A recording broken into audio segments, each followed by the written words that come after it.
Okay, well, we're now in the second building, and I'm sitting in the seat of what is affectionately known here as Big Bertha. It's an IH 4300, one of the very, very early four-wheel drive tractors in the business. And in a little while here, we're going to be looking at all these. You got the W Series tractors down here. You got some letter series tractors back here, a couple of crawlers. And let's see, we got some pullers down there. We got some European, I think some French and some English tractors down there that we'll be looking at. We'll be looking at the 1456. That's a 756 over there. I think this is a 1566 right here. And of course the fire truck, which you have to be up and away from to really see.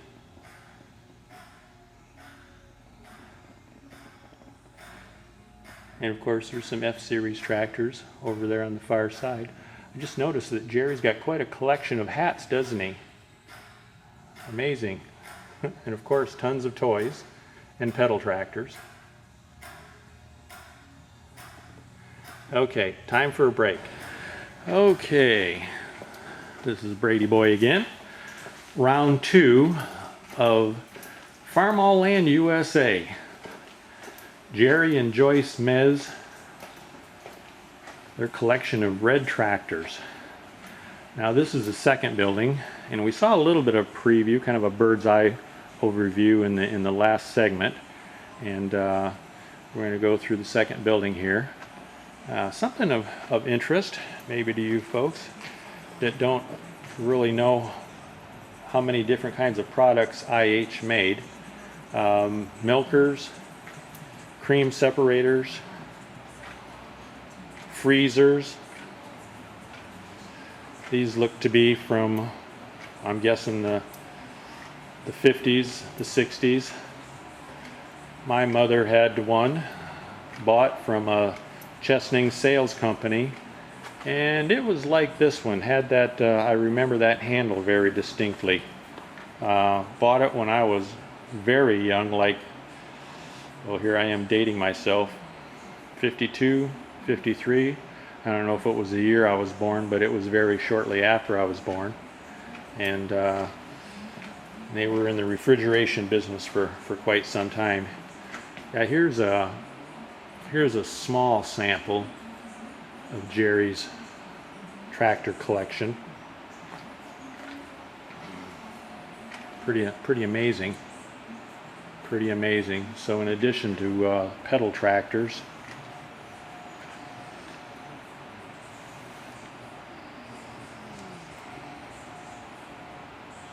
he's got the little toy tractors. And lo, I wish I had the ones that I had as a kid.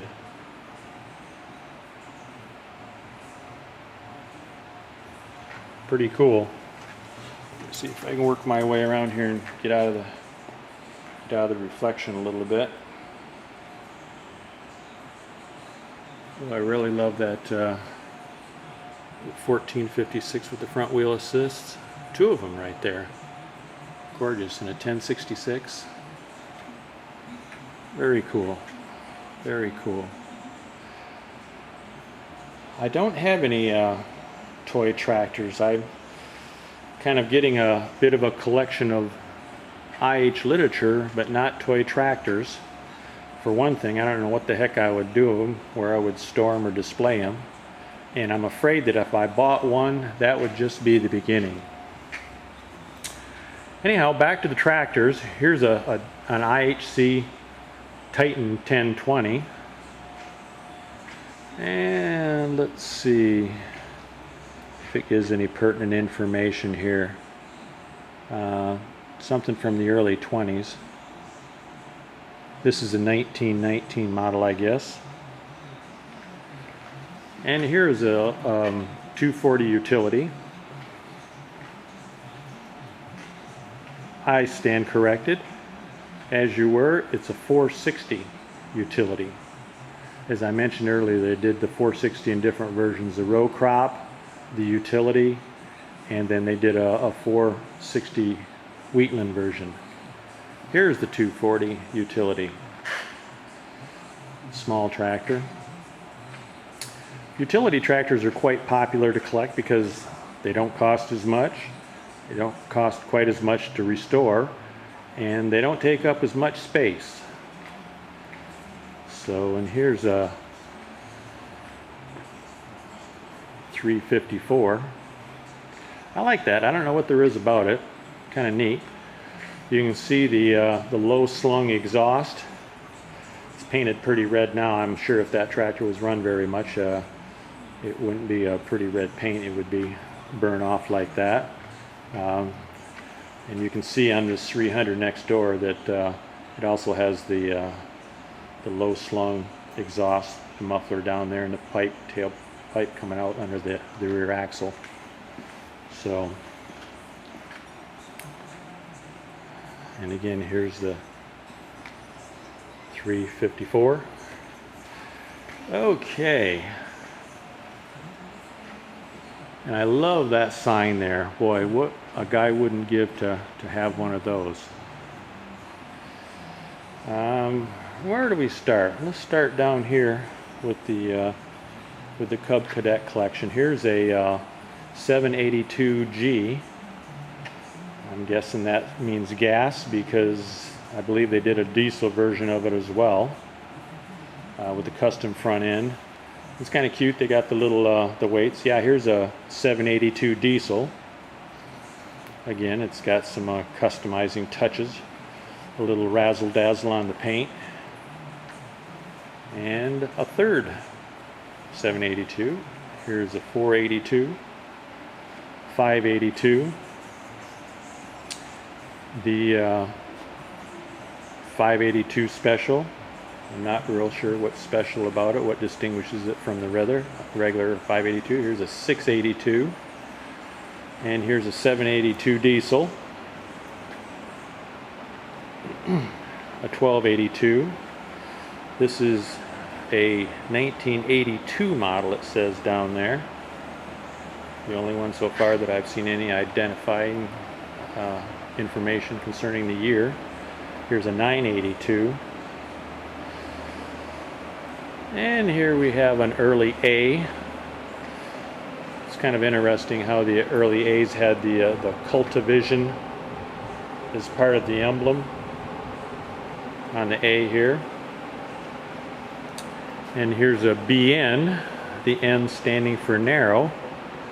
And let's see if we can do a little comparison here. You can see the narrowness of the A. Well, the same thing with the B. It's an off-center driving position, and this portion of they had different length axle housings that you could get, and to make it a narrower rear end, make the rear track a bit narrower. And here's an F12 wide front. You don't see that very often. Here's an F14, and not much difference between the F12 and the F14. You can see the steering shaft was elevated at the driver's position on the 14, which helped a bit, I'm sure. And I believe it had a couple more horsepower, so they'd probably tweaked the engine, maybe added a couple hundred RPM or something to the engine, so that made a difference. And you can see that they were quite small tractors. Here's an F20.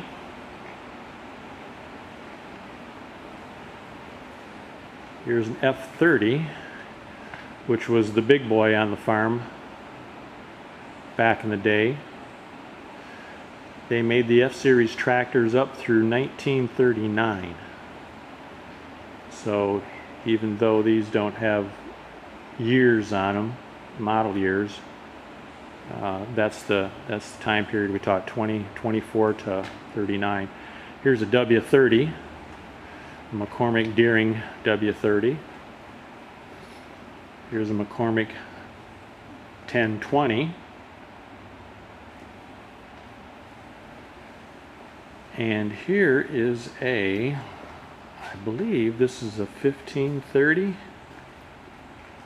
No, it's a 2236. And it's quite a big tractor. Quite a good sized tractor. 2236. And this is the 1530.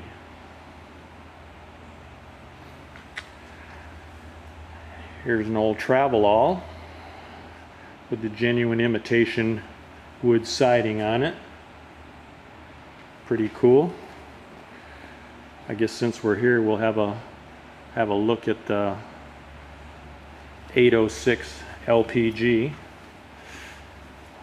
It has the clamshell fenders, so that makes it, I'm thinking, a 63 or a 64 model. The flat top deluxe fenders didn't come out until 65. They were standard on the 1206, and I don't know if it was just an option or they just all changed over, but here we have the 806 LP gas. Okay, let's have a cruise down the other side. Here's a little Cub Cadet, painted red. No explanation for that. Here's a Super MTA, and as I think I mentioned in a previous segment, the only letter series tractor that had a regular production run with the torque amplifier was the MTA, was the M. So the Super MTA, 1 year, 1954 model. Here's a little Cub 76. Here's a Farmall Super M. I believe the Super M came out in 1952. Yeah, built in 52, 53, and 54 was the Super M's. And this is a Super M. Oh, by the way, a little Cub Cadet 111, Cub Cadet 182, and here's an MD, an M diesel.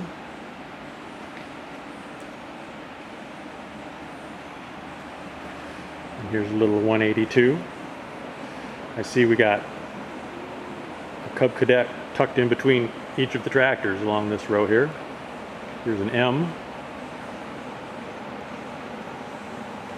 another M, and the 282,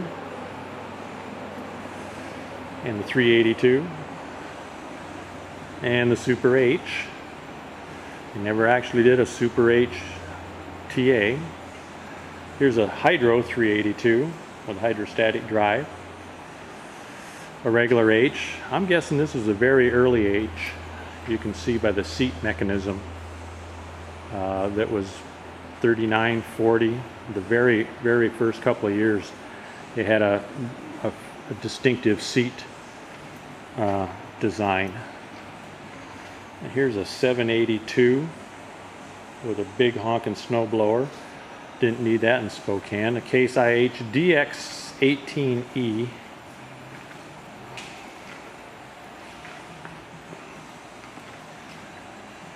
I'd love to have that if I had enough yard to justify it. Here's an International 238. Now, I don't know, I haven't read the plaque on it yet, but I'm guessing this was maybe an English model, maybe an industrial model, given the paint scheme. Here is a International 624 diesel. And let's see what it says here. 4-cylinder diesel, 58 horsepower, 3-point. It's a 1965 model. German. A German built tractor. And right next to it is the D324, another German tractor with a 3-cylinder diesel. 1962. A DGD4, and this is German, 4-cylinder diesel. 1954 model, 1954 4-cylinder diesel, 30 horsepower. Manufactured, this model was built between production of 53 through 56. And the French and the Germans and the English were into diesels on a big scale much sooner than the United States. DED3, I don't see any particular information on this one. So, and here we have a French FU 235 diesel, 26 horsepower. Look like handy tractors. What I find kind of fascinating is is they got kind of the bracket there, the area to hang on to, hand rest where you could sit on the fender and ride along with the husband or the boyfriend or the whatever, maybe out to the field. And here's did I talk about this one already? Maybe it's another one. Anyhow, we have another French FU 235 diesel.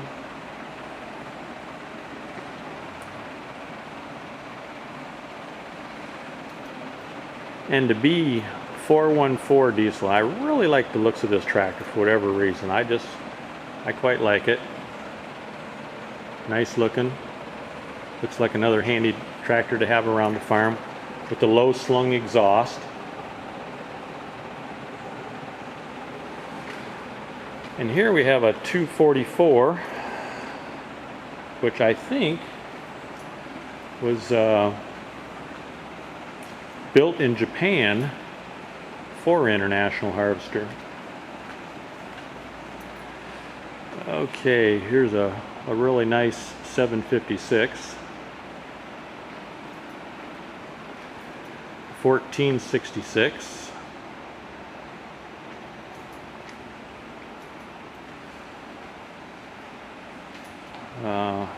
Another shot with no obstructions of the 756. And here's a 1566. These, I believe, were about 160 horsepower. Big tractor, big tractor. Beautiful though, love it. It is nice. Here's the front end of the Avoca Fire Department, Avoca Volunteer Fire Department fire truck. So straight ahead we have an old, boy, and I don't know how old, McCormick Deering threshing machine. It doesn't look like it's been restored at all. It looks like it's in just really nice original condition. And here we have well, the International Harvester version of a Bobcat, a little utility 4-wheel drive, no steering wheel, brake steering, skid loader, maybe they call it, I don't know. There's a shot of that 1010 custom Travelall. And here is a TD8 in green livery.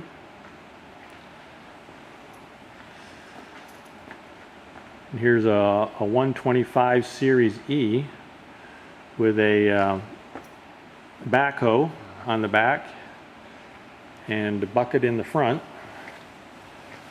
And you can see the stabilizing arms that come down. You can see actually has two seats. It has a forward facing seat and then a reverse facing seat that you would set in when you were running the backhoe. And let's go around here and have a look at this gold demonstrator plow. It's a 412 mold board plow.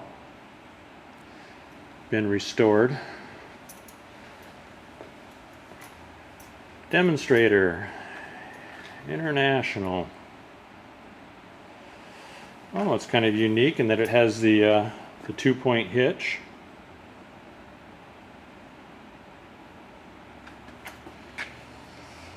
And it hasn't been used.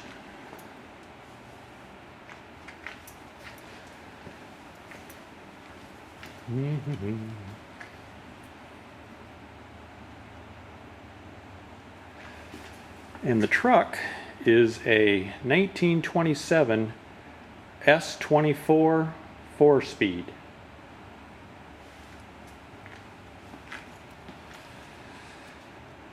And it doesn't look like it's been restored. Looks to be in just pretty darn good original condition. Flat bed with racks on the side. Pretty cool. Well, let's go take a shot of Big Bertha here. This is the one that the end of the last segment I was setting on top of, because you get a very commanding view of the room from up there. And climbing up on that is invitation only. Jackie was a sweetheart gal, works here, that got me up on top of the 4100, as well as the two big, the 4100 and the 4156 in the other room.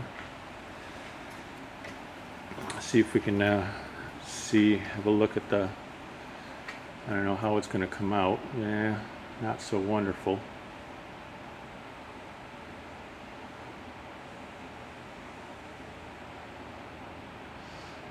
Looks like it was a brochure from back in the day. They only made this thing for a couple of years. Anyhow, it's quite a beast.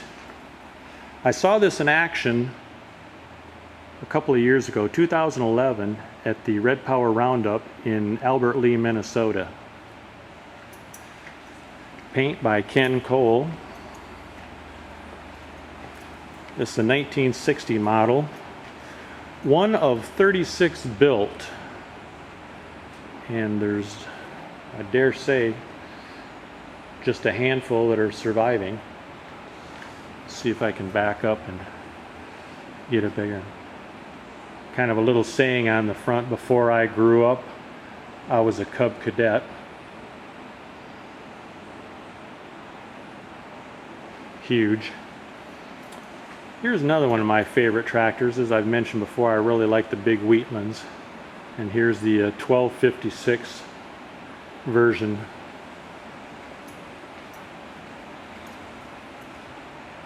Of a Wheatland. Drawbar and PTO work. No 2 or 3 point hitch. Hydraulic couplers on the back. A fairly flat workstation.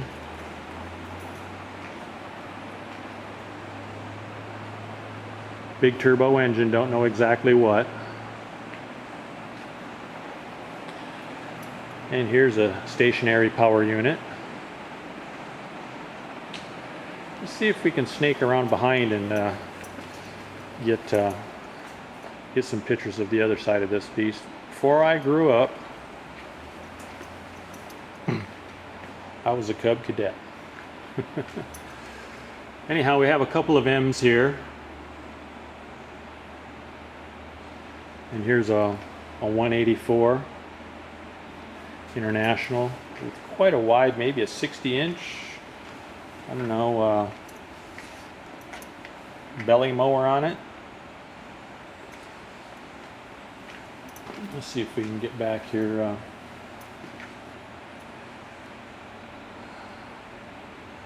Huge diesel engine in that thing. Takes a bit of a chore to get up on that thing. That first step is about 3 foot up.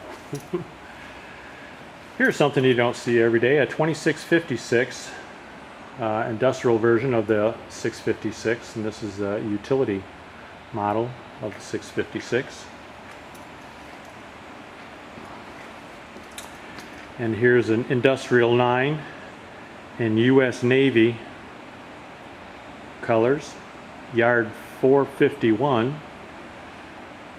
And kind of interesting, the front wheels have been filled with concrete, presumably for weight. And again, you just don't see that very often. McCormick Deering.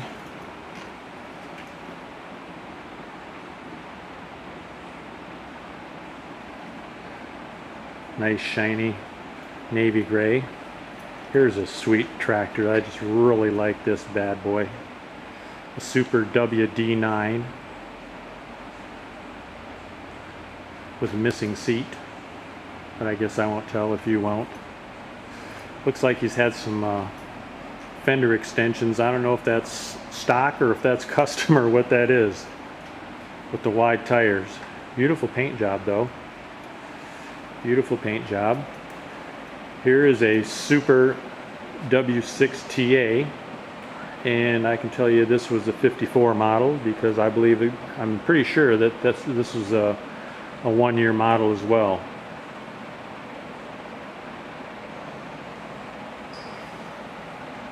Here's the W9. This is kind of a garden variety. McCormick Deering standard tractor. Here's a W6, which is a bit further down the horsepower range. And noticeably smaller is a W4. And what do we got here? A 109 hydrostatic. Here's a 1955 14 horsepower 6-speed 2-cylinder diesel German DLD2. Pretty cool. And here's some of the tractors that Jerry is going to be taking down to Sedalia here in a couple of days. The Garrett Twin 400 diesel 4-wheel drive tractor. And let me read the sign. This is a twin drive 400 IHC diesel. There was only one assembled and patented around the year 1956 by Garrett Manufacturing in Enumclaw, Washington, which is pretty close to where I live. It was a very large rubber-tired farm tractor at that time, weighing 15,380 pounds. The 400 IH diesel spent 30 years farming.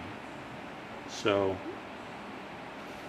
I got a regular snap picture of that, and let's see if we can get some pictures of the plaque here.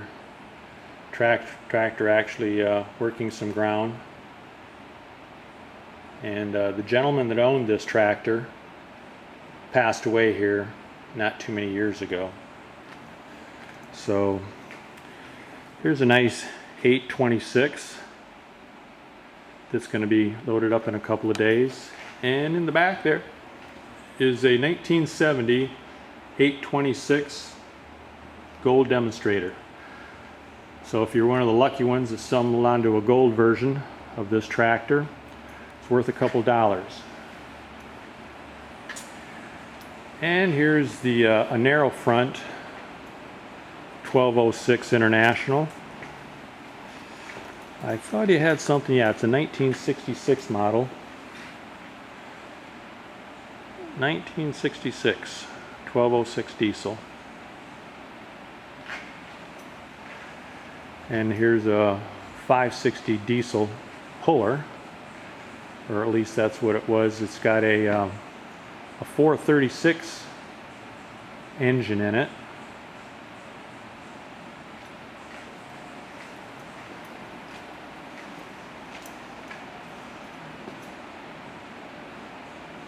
Obviously a specialty built tractor. And here's another creation. a V8M puller, and it's got a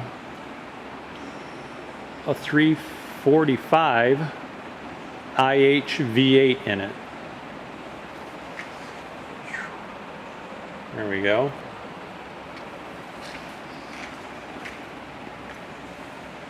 I don't know if it does any actual pulling anymore. So it looks like it's got brand new tires on.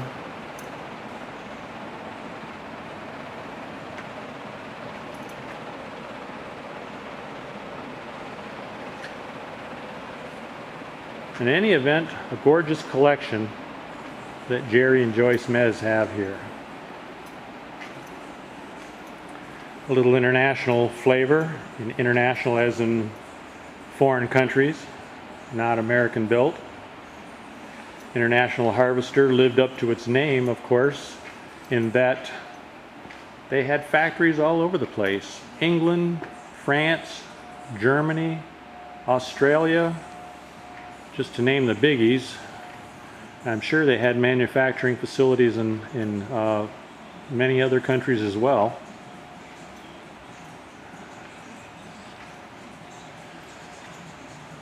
Here's there's a non-neon IH sign down there that's pretty cool. I'm guessing I couldn't sneak out with that under my shirt or something. And some more of the who knows how many hundreds of tractors, toy tractors, that Jerry's collected.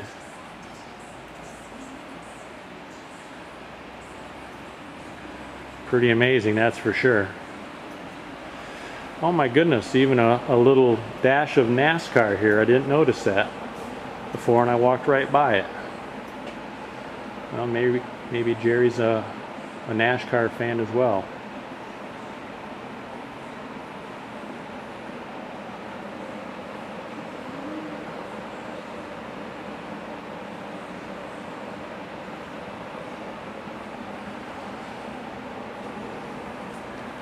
Well, that about wraps it up for today.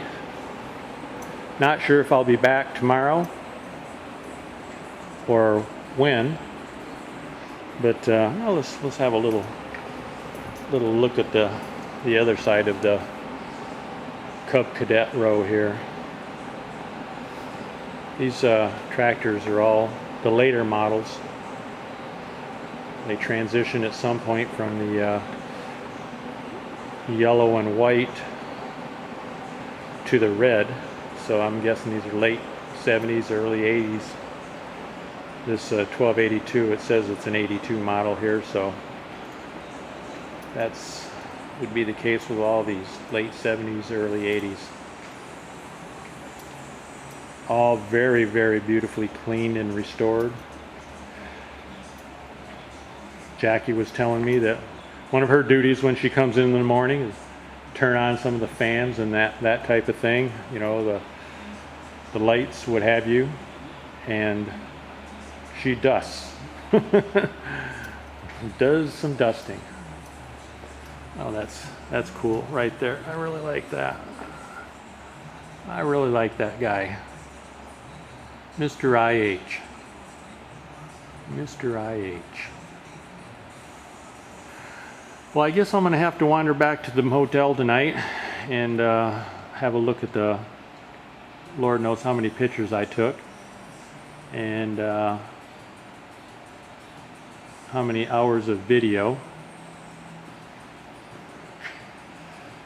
And this is just a precursor to the Red Power Roundup in Sedalia, Missouri. Don't know when I'll be heading out. Oh, there's an F-Series pedal tractor. Never seen one of those before. Pretty cool.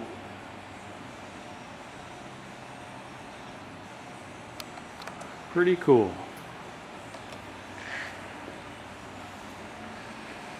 It's a Case IH cooler. A bench for the weary.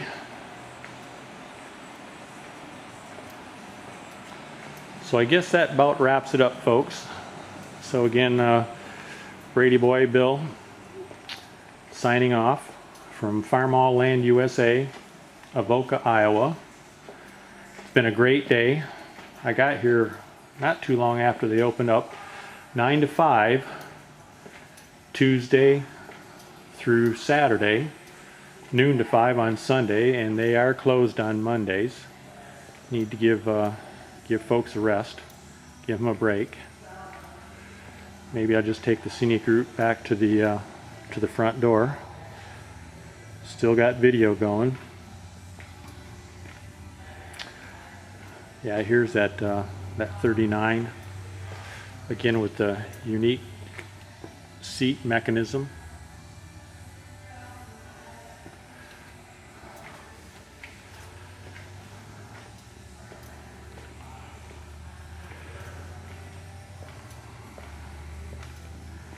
Yeah, I'm sure some of you are getting bored with all this, but I really enjoy it. Takes me back to a kind of a special time in my life, as it does for so many people that have a rural agricultural background.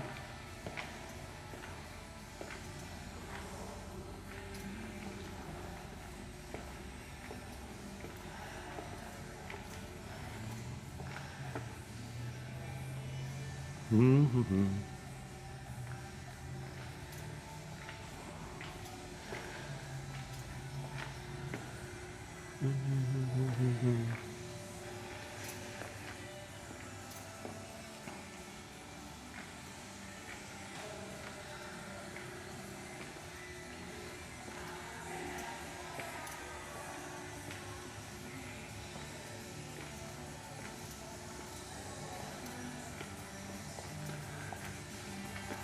Always like to have another look at the 1206s. They're a beautiful tractor. 65, 66, and 67, I believe, with the 3 years of production.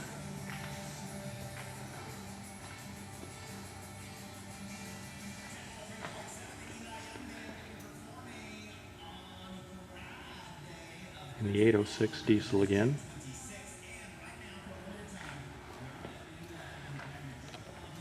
Okay. Let's head back to the front desk. Say adios to Jackie and the gals. And head back for some chow. Missed lunch today. Got too engrossed in all the tractors.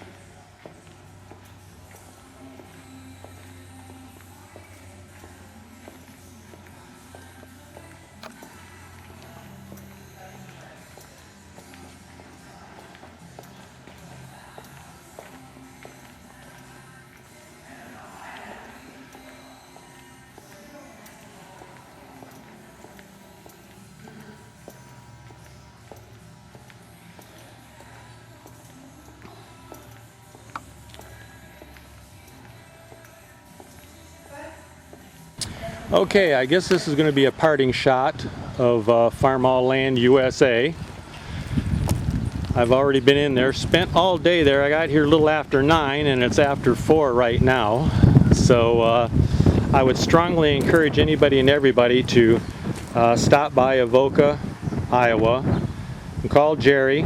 There's his phone numbers right there. 1-402-490-1574 is his cell phone, and 1-712-343-6354 is home. Anyhow, that's for a tour. But they're open Tuesday through Friday, 9 to 5, Saturday, 9 to 5, and Sunday, oh, that's all right, Colleen, no problem, noon to 5, closed on Mondays. And get your butt here before 5 o'clock because it'll take you a while. So. Hey, let me drive you home. You sure? Yeah, I go that way anyway. Well, okay. Thank you very much. I appreciate that. Yeah, no problem. So, Farmall Land. Anyhow, this is me signing off again. Can I take just a second? Oh, sure, sure. So we have a Super C with the 1-row picker, a 706 with a 2-3-4 picker, a beet harvester, a couple crawlers, and the H up on the stand. We're right here Highway 80. Anyhow, bye for now.